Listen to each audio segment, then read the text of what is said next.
So it has been recently brought up that my thumbnails are interesting. The entirety of the Grand Cross community wanted to let me know something.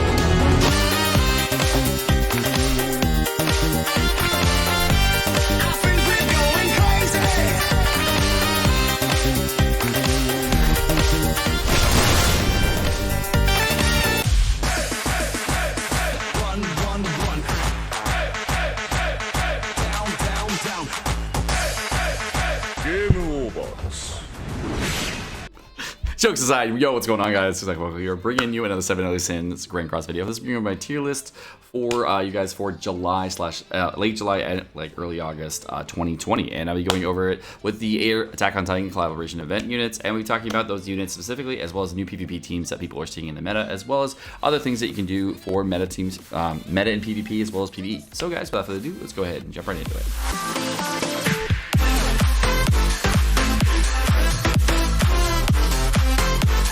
So the first thing I want you guys to know about this tier list is based for 90% of players. Second thing is it's not going to be good for every player. It's going to be good for players that are in the 90% bracket of the gameplays. People who are free to play, pay to play, people and just want to go one route and try to make the most efficient teams possible. It's not going to go over the top 1% of players at all. It's not going to be going over the best possible players in the game. Those players are a subset group. Like if you're in the top 1% of players, you know who you are. You are definitely bopping out every single week with regardless of the team that you use, and it doesn't really matter what you use because your gear is so good, your ulti level is so good, etc. This is not for you. And the last thing on this tier list is I'm going to be going over each unit's viability in both PvP, PvE, raids, farming, etc., giving you a well-rounded experience of what these characters do. I update this tier list on the website sdsgc.gg every single probably every 2 weeks or so, and I talked to JJ over there who updates them for me on the tier list website, and also update the PvP teams accordingly on what I've seen in the meta. So if you guys want to check that out, go to the website and check that out on every 2 weeks. But I do go over them on videos just in case you don't understand some of the changes or why things got moved around. Alrighty, guys, so let's go ahead and go over the tier list update, and this one's gonna be a very interesting one. So a lot of people have been asking me to update tier lists, figure out PvP teams for many different characters in the game, and for this update, we're gonna be going over all the fun things to be happening in the game. But the first thing I gotta do before I do any of that is, of course, close out the channel point rewards, because I gotta close that out, okay? GG, channel point rewards, they're gone for now. They're gone for a little bit, but we'll be back. We'll be back. Put them back later. Anyways, in the SS tier list, of course, we're gonna have the green and red Escanor. Obviously, some of the best gears in the game. Really, really good. But you know what? We're not gonna go over those first. We're gonna go over the bottom tier units, like the bitches, okay? Blue Griamore, Jude, and Taizu. The fuck, bruh. Step your game up. All right.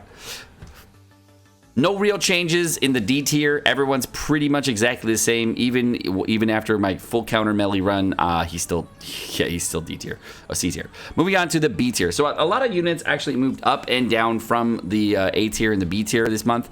And the characters that really got moved around are characters that are going to be falling off soon, or have already fallen off, and there's not too much content for them to do. Now, you may have actually used some of these characters in the past, so do not at me if you guys are really sad about these moves. I'm going to be just going over some of them in a minute.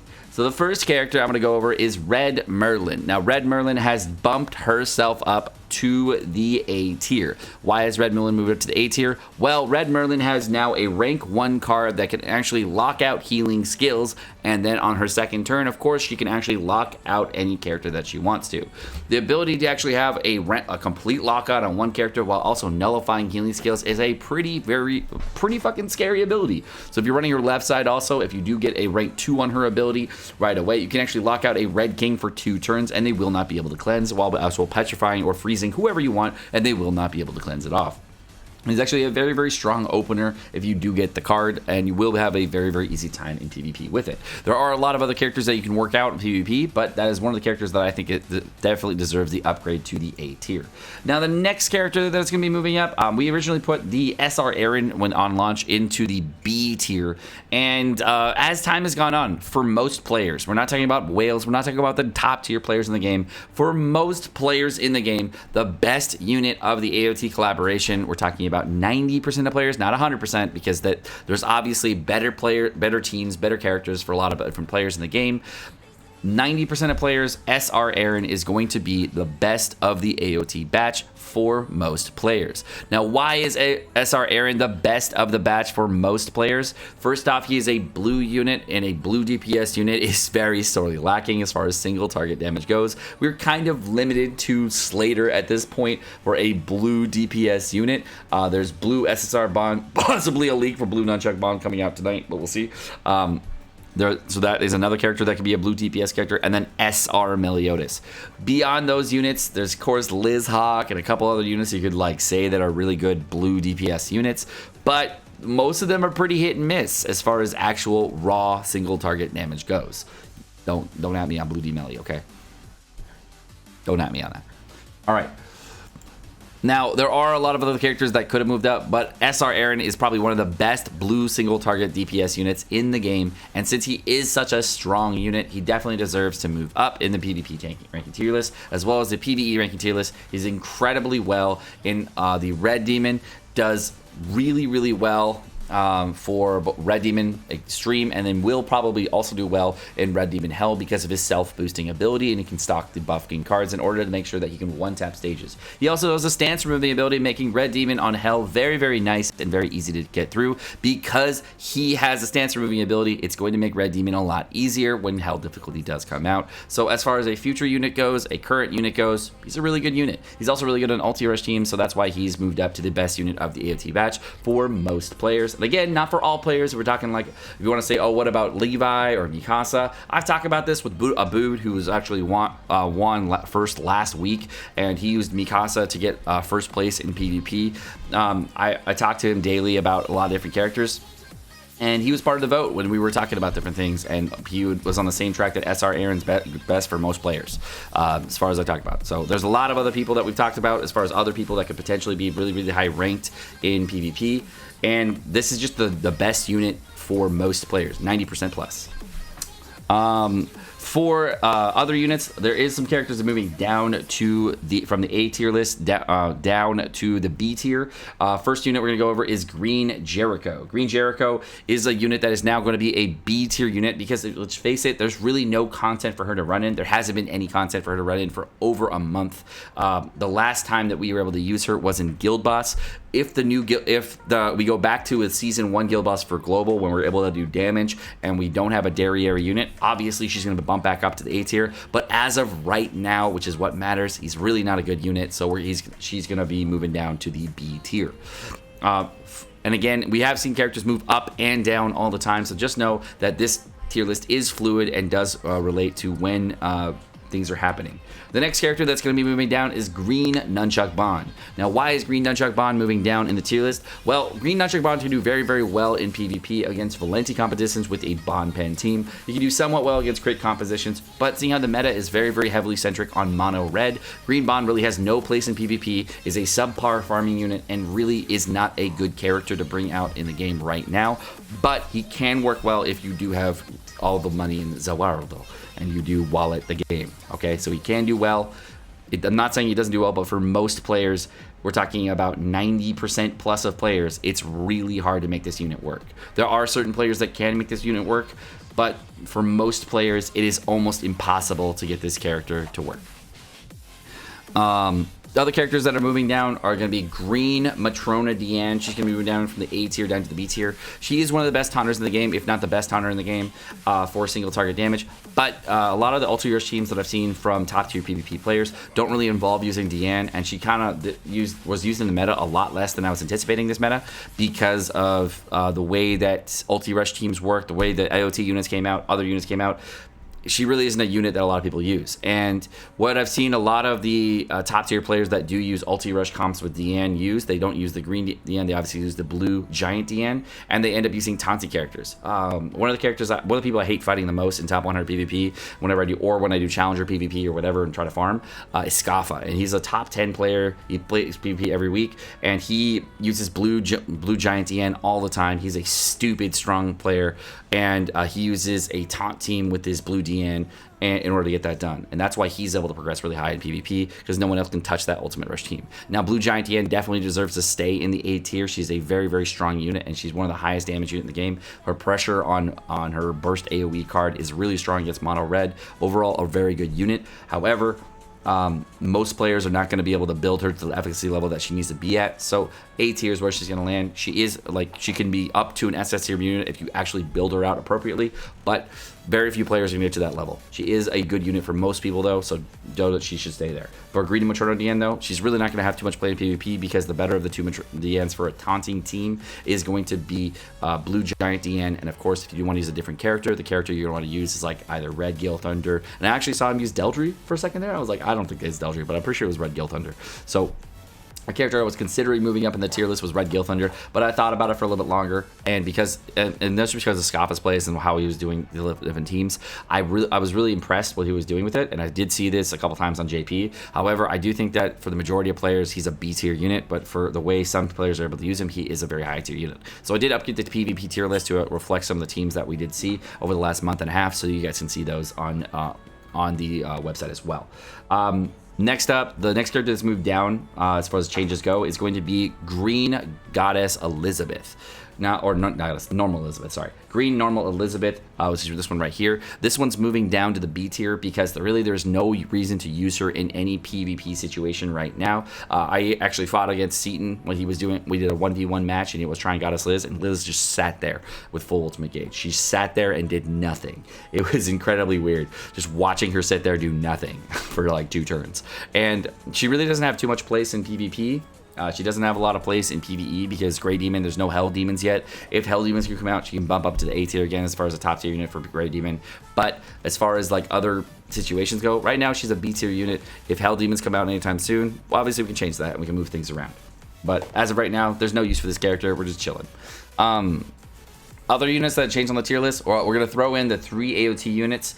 Abood ended up using as the #1 seed.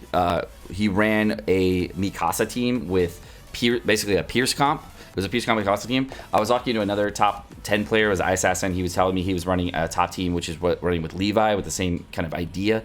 And his team was very good as well. Levi, as far as top 100 PvP goes, very, very strong unit, super good unit. But a lot of people, of course, are running these characters because they are very, very hype at the moment. They are top tier units as far as like top tier, and as you can see, A tier units are top tier. I mean, those are like some of the top tiers in the game. They're very strong. You can make them work. You can push high in top 100 PvP with them. It is very strong units. As far as longevity goes, SSR Aaron, I think, has the least amount of longevity. Mikasa, I think, has the most longevity. And I would say Levi probably has a mid-range level of viability. Overall, he's a very strong unit, very good unit in PvP. He's very good in PvE situations as well. I saw Shogun put out some videos recently regarding him in crit damage teams versus Red and Crimson Demon. However, the vast majority of players are not going to be able to do the strategies that he's implementing with full crit damage gear and UR gear. So I'm not really sure that I'm going to say he's a very, very good unit to use in these types of situations. With a full crit damage set, you can do very, very well with him in Red and Grey Demon. But I did see him using it with a double buff strategy, which is, like, to be honest, rare. How many people you see running Halbram on the daily with a Gale Thunder and Red Demon right now? I mean, the vast majority of players are not going to be able to use that strategy very effectively. So I'm just saying it's kind of unrealistic as far as a daily option goes. He's a very good unit, but as far as a daily option goes, probably not going to happen too often for you. For Mikasa, I'd say she's a really bad PvE unit. Like, overall, I've tried her in many different situations for JP. I have tried her in global, and I'm just telling you, she's not a good PvE unit. I actually used her for Final Boss Spawn, and I was able to break 400,000 damage, which is the new marker for the brand new set of content for Final Boss Spawn. 400,000 damage is literally almost unattainable without using a a 6 out of 6 Valenti with full UR gear and attack sets. I haven't even figured out how to hit that high level of damage. I was looking at the top 100 teams, and I am running the exact same team as the top 100 players. I'm running a full UR set with my Valenti, with attack rolls at about 14%, and I am not, at 5 out of 6 ulti, I am not able to break 400k. And it's incredible that these players that are like just that one ultimate level is able to push them to give them that much more viability in content. And Mikasa is the only other character I've ever seen do it at 6/6 ulti, and I was really impressed that she was able to break that 400k marker for the damage point requirement. But was it a good and consistent team? Fuck no. So for PvE content, not really a fan. For PvP content though, she's incredible. She's probably the best of the batch in my opinion, even over on top of SR Aaron. But as far as a unit that has accessibility, a lot of viability in PvP, it's a better unit to use SR Aaron for most players. As far as a better unit, long term, if you were trying to whale on a unit, of course, Mikasa is a better unit for PvP. As far as a better unit overall, Aaron is a much better unit overall because of how good he is in PvE and PvP. Now let's go up to the S tier. There's not really any changes except for the major change that I'm going to add in. Don't at me here. This is actually factual. The character that's moving up to the S tier, that was in the A tier last month, but is now in the S tier, even though Red Escanor launched, is Valenti. Now, why is Valenti in the S tier? Doesn't Red Escanor counter the shit out of her? Yes. But I did some testing, and we had a vote in chat. The vote was, if I'm able to win 8 out of 10 matches with Valenti in ungeared PvP, she's an S tier unit. Because she's a top tier raid unit for Grey Demon, for both Grey Extreme and Grey Hell that will come out later. She's a top tier PvE unit for any content that comes out in the future. She's a top tier unit for the Titan raid. There's so many reasons that Valenti is good.